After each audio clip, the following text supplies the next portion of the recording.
Critical update for anybody who has a pending affirmative asylum application. First, an affirmative asylum application means you filed it with USCIS and not while placed in removal proceedings, or that's known as a defensive asylum case. So affirmative asylum, usually individuals are supposed to have an interview with the USCIS Asylum Office.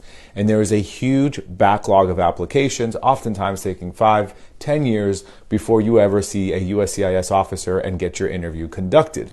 Now, if you do not meet the requirements according to the USCIS officer, the case is then referred, not denied, but referred to the immigration court so that an immigration judge may review your application. Yesterday, USCIS announced that they are going to allow USCIS officers to review asylum applications and in many cases skip the interview for the individual and send them straight to court.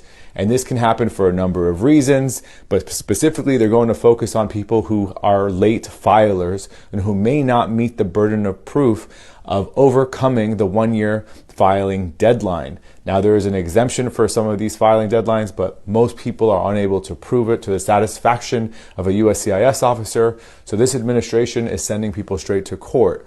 This does not change the requirements of asylum, but it does change the opportunities people have to present their case to a USCIS asylum officer and then also a judge, giving them 2 chances in many scenarios.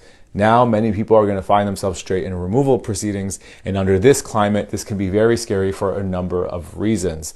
If you have a pending asylum application, it's very important you speak to an immigration attorney to support your application, to supplement it, and to determine whether or not you may be at risk of having your case sent straight to the court without having an interview. As always, if you have any questions, let me know.